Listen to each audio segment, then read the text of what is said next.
Hello student, online classes में आपका स्वागत है। आज आपके सामने एक नया टॉपिक लेकर के आए हैं, अब्बासी क्रांति।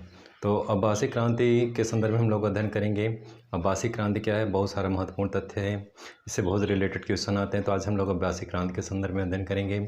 चलिए विषय वस्तु को स्टार्ट करते हैं और देखते हैं क्या क्या चीज़ें इसमें हैं। जैसा आपको ब्लैक बोर्ड पर दिख रहा है, अब्बासी क्रांति। क्रम से हम लोग एक एक चीज़ों को पढ़ेंगे। पहले क्रांति का अर्थ समझ लें। क्रांति मीन्स होता है किसी व्यवस्था में आमूलचूल परिवर्तन, चाहे राजनीतिक क्रांति हो, चाहे सामाजिक क्रांति हो, चाहे धार्मिक क्रांति हो। तो यानी क्रांति मीन्स किसी व्यवस्था में आमूलचूल परिवर्तन। तो यहाँ पे भी अब्बासी क्रांति हुआ था। ये राजनीतिक क्रांति से जो मैटर है। राजनीतिक क्रांति में होता क्या है, जब राजा की प्रशासनिक व्यवस्था, राजा के कानून, राजा के कार्य जब अच्छे नहीं होते तो जनता विद्रोह करती है, क्रांति करती है, उसे जड़ से उखाड़ फेंकती है। तो इसी को राजनीतिक क्रांति दिया जाता है, यानी राजनीतिक सत्ता का आमूलचूल परिवर्तन हो जाता है। तो यहाँ पे भी वही हुआ, अब्बासी क्रांति हुई और अब्बासी क्रांति के माध्यम से किसी सत्ता को उखाड़ा गया होगा। तो उसके विषय में विस्तार से अध्ययन करेंगे। केवल आप एक एक स्टेप बाय स्टेप शब्दों को समझते चलें कि क्रांति मीन्स क्या होता है। तो क्रांति कई तरीके की होती है, सामाजिक होती है, राजनीतिक होती है, धार्मिक होती है। यहाँ पे राजनीतिक से संबंध है, यानी अब्बासी क्रांति के माध्यम से किसी सत्ता को जड़ से उखाड़ फेंका गया और उसके स्थान पे स्वयं के द्वारा सत्ता स्थापित किया गया। तो यहाँ पे भी अब्बासी क्रांति हुई। अब आगे बढ़ेंगे। अब्बासी क्रांति, इसका नाम क्यों पड़ा, तो इसी क्रम से आगे बढ़ेंगे। अब्बासी यानी अब्बासी मोहम्मद शाह अब्बास, नाम यहाँ ध्यान देंगे, बहुत महत्वपूर्ण है कि मोहम्मद शाह अब्बास के वंशज थे। अब्बासी कौन थे, मोहम्मद शाह अब्बास के वंशज थे, जो दवा आंदोलन के माध्यम से इन्होंने एक आंदोलन चलाया जिसका नाम क्या था, दवा। क्रम से हम लोग अध्ययन करेंगे। यानी अब्बासी जो कौन थे, मोहम्मद शाह के वंशज थे। सबसे पहली कड़ी में आप इसको लन रखेंगे कि अब्बासी मोहम्मद शाह के कौन थे, वंशज। इन्होंने कौन सा आंदोलन चलाया था, दवा आंदोलन चलाया था। और इस दवा आंदोलन के माध्यम से उन्होंने क्या किया, अब्बासी क्रांति यानी दवा आंदोलन के माध्यम से जो आंदोलन चलाया, इसी को नाम दिया गया अब्बासी क्रांति। तो एकदम क्लियर है कि शाह अब्बास थे, मोहम्मद साहब के चाचा थे, यानी इस्लाम धर्म के प्रवर्तक मोहम्मद साहब के चाचा थे। और शाह अब्बास के जो वंशज थे उन्होंने नेतृत्व किया था इस क्रांति का, इसीलिए इनका नाम क्या दिया गया, अब्बासी क्रांति। यानी एकदम क्लियर है, एकदम सरल शब्दों में कि शाह अब्बास ने एक आंदोलन चलाया और उस आंदोलन का क्या नाम था, दवा आंदोलन।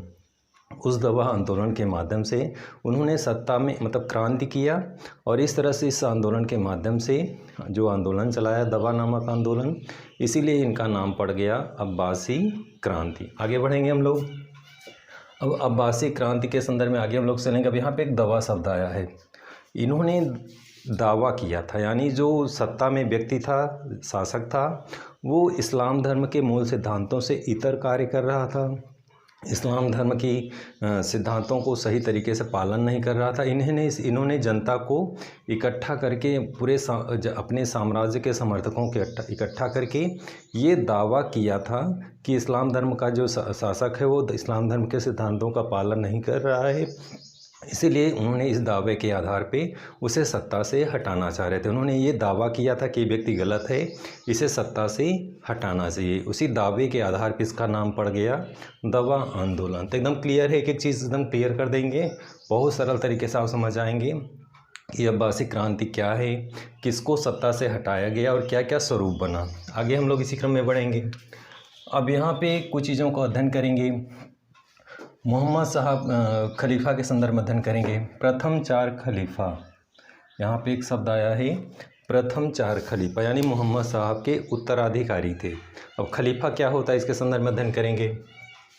तो पहले समझ लें कि खलीफा कौन कौन थे। प्रथम चार कौन कौन थे, अबू बकर थे, उमर थे, उस्मान थे और अली थे। तो ये चार खलीफा थे। अब खलीफा होते कौन थे, खलीफा इस्लाम धर्म की प्रमुख नेता को कहा जाता था। बहुत सरल शब्दों में कि खलीफा किसे कहा जाता था, इस्लाम धर्म के प्रमुख नेताओं को कहा जाता था जो अरब में शासन करते थे। तो बिल्कुल सरल है कि खलीफा इस्लाम धर्म के प्रमुख नेता थे और अरब में क्या करते थे, शासन करते थे। खलीफा इस्लाम धर्म के प्रवर्तक मोहम्मद साहब के उत्तराधिकारी के रूप में शासन करते थे। तो एकदम क्लियर है कि खलीफा जो 4 हुए हैं, ये खलीफा क्या नाम दिया गया, मोहम्मद साहब के क्या हैं, उत्तराधिकारी के रूप में शासन करते थे। आगे बढ़ेंगे इसी क्रम में। अब कुछ घटनाएं घटी, जैसे ये 4 खलीफा हुए, तो इन 4 खलीफा में एक खलीफा थे जो अंतिम में अली हैं, लास्ट में यहाँ पे आया है अली। अब अली की हत्या करके, यानी जो अंतिम खलीफा थे अली, इन्हीं की हत्या करके कौन शासन सत्ता पे बैठ जाता है, उमैयद वंश यानी उम्मेद वंश। तो उम्मेद वंश शासन सत्ता पे बैठ जाता है। इसके नीतियाँ जो थी एकदम इतर थी, और इस तरह से खलीफा का अंत हो जाता है जो मोहम्मद साहब के उत्तराधिकारी थे, और उनके स्थान पे पूरे साम्राज्य पे किसका शासन हो जाता है, उमैयद वंश का। तो बहुत सरल तरीके से हम लोग समझेंगे कि ये 4 उत्तराधिकारी थे, और इन चारों जो अंतिम खलीफा अली थे, इन्हीं की हत्या करके उमैयद वंश की स्थापना होती है। डियर फ्रेंड, एक बार हम लोग फिर से रिवाइंड करेंगे कि अब्बासी क्रांति चलाई गई दवा आंदोलन के माध्यम से। अब्बासी भी अरब क्षेत्र में एक क्षेत्र के जो थे अब्बासी थे, और वे लोग भी जो है क्या किए, लोगों को इकट्ठा करके किसके खिलाफ क्रांति किए थे, इसी उमैयद वंश के खिलाफ क्रांति किए थे। तो जो अब उमैयद वंश कैसे सत्ता में स्थापित हुआ, तो ये भी आपने बहुत सरल तरीके समझा कि जो मोहम्मद साहब के 4 उत्तराधिकारी थे, खलीफा थे, उनकी हत्या करके उमैयद वंश की स्थापना हो जाती है। उमैयद वंश की स्थापना के पश्चात उनकी कार्यप्रणाली सही नहीं थी, इसीलिए जो है क्या होता है कि इनको सत्ता से हटाने के लिए अब्बासी क्रांति चलाई जाती है। तो बिल्कुल सरल है, बिल्कुल आसान है, एकदम सरल तरीके से क्रमबद्ध तरीके से आपने समझा कि अब्बासी क्रांति चलाई गई थी, नाम पूरा क्लियर हो गया। अब उनके अब्बासी क्रांति के माध्यम से जो उमैयद वंश है ये सत्ता स्थापित करता है। कैसे करता है, किसकी हत्या करके, अली की हत्या करके उमैयद वंश सत्ता में आता है। अब इसी क्रम में थोड़ा सा और समझेंगे। उमैयद वंश जो सत्ता स्थापित किया था उसका क्या नाम था, मुआविया था। तो यानी मुआविया उमैयद वंश का संस्थापक था, और इन्हीं ने क्या किया था, जो खलीफा अली की हत्या कर उमैयद वंश की स्थापना की थी।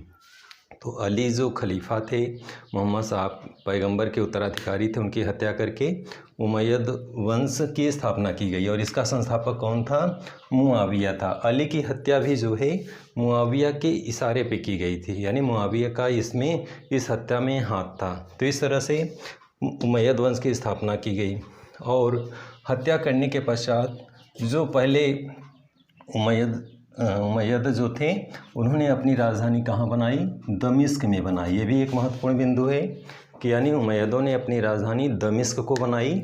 अली की हत्या करके उमैयद वंश की स्थापना की गई, और राजधानी कहाँ बनाई गई, दमिश्क में बनाई गई। डियर स्टूडेंट, इसी क्रम में आगे हम बढ़ेंगे।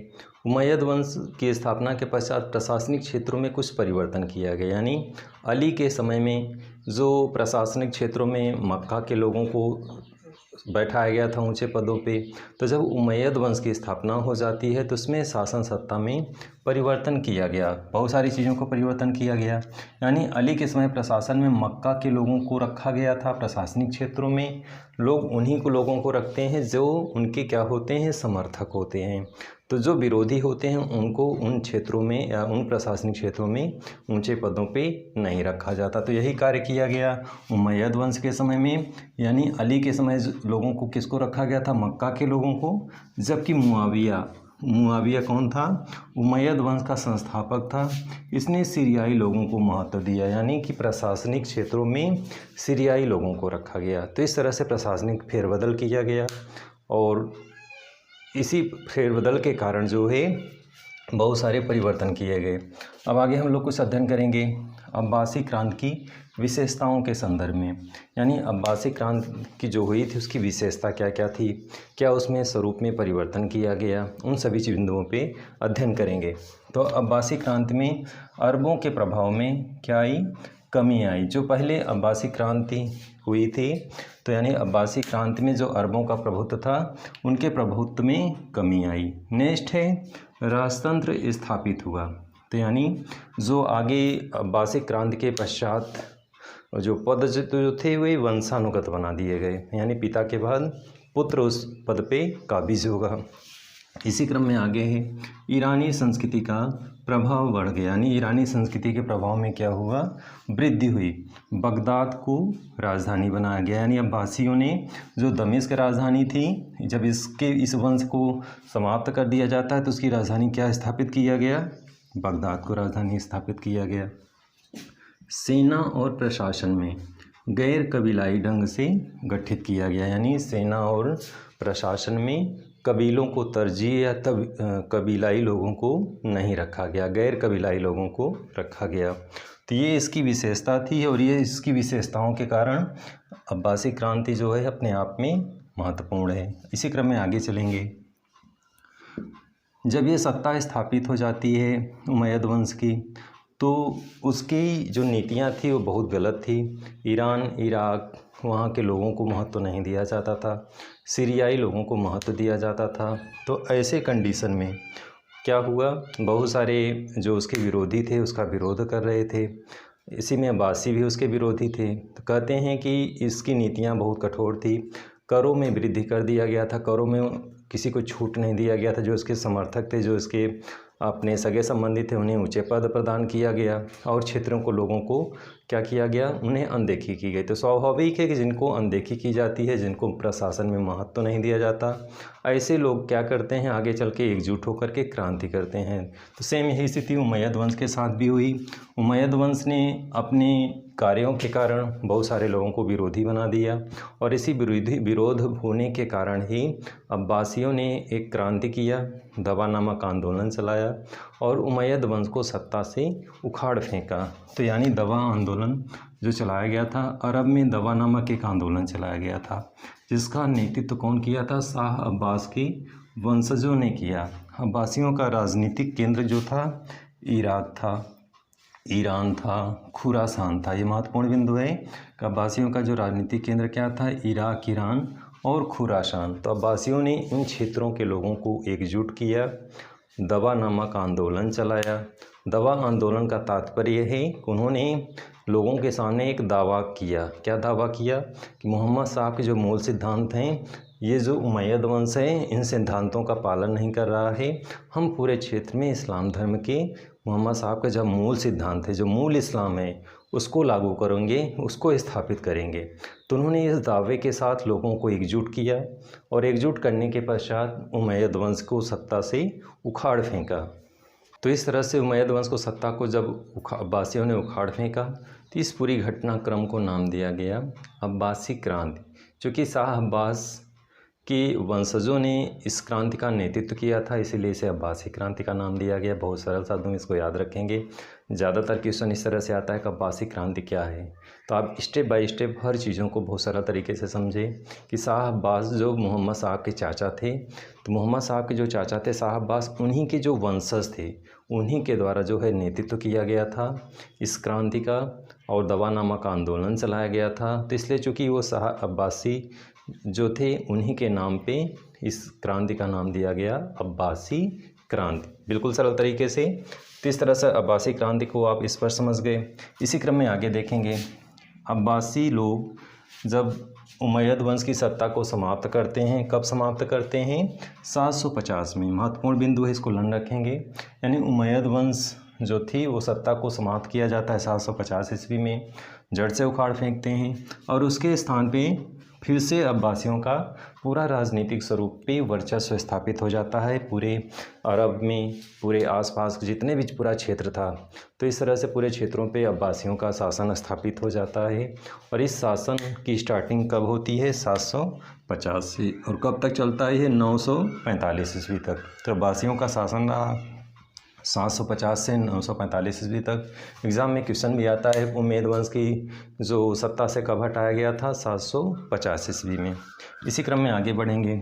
इन्होंने पुनः दमिश्क, अब दमिश्क क्या है, दमिश्क उमैयद वंश जो यहाँ पे मुआविया था, ये उसने क्या किया था, दमिश्क को अपनी राजधानी बनाया था। पहले राजधानी कहाँ थी, तो यानी जैसा कि आप जान रहे, खलीफा जो था, खलीफा जो चारों थे, उनका अपना क्षेत्र था, वहाँ से स्थानांतरित होकर के कहाँ चला गया था, दमिश्क। अब यहाँ पे भी इन्होंने भी परिवर्तन किया, अब्बासियों ने भी दमिश्क से राजधानी परिवर्तित कर कहाँ लाया, बगदाद शहर को अपनी राजधानी बना दिया। तो इस तरह से फिर से राजधानी परिवर्तन किया गया और प्रशासनिक क्षेत्रों में बड़ा परिवर्तन किया गया। सेना को गैर कबायली ढंग से गठित किया गया, यानी सेना में जो कबीलाई लोग थे, अब इसमें क्या परिवर्तन किया गया कि बिना यानी जो कबीलाई लोग नहीं थे, गैर कबीलाई लोग, अन्य लोगों को सेना में रखा गया। तो इस तरह से सेना में गैर कबीलाई ढंग से गठित किया गया। इस्लामी कला और संस्कृति को संरक्षण प्रदान किया गया। तो जो इस्लामी कला और संस्कृति थी उसको संरक्षण प्रदान किया गया। अब्बासियों के द्वारा जो चली आ रही परंपरा थी, वास्तुकला, राज दरबारी जो रीति रिवाज थे उनको चलने दिया गया, यानी उनका प्रचलन जारी रखा गया, उसमें कोई परिवर्तन नहीं किया गया। अब्बासियों के द्वारा जो वास्तुकला था, जो राज दरबारी रीति रिवाज थी, परंपराएं थी, उनको जारी रखा गया, उनमें कोई परिवर्तन नहीं किया गया। इसी क्रम में आगे हम लोग बढ़ेंगे।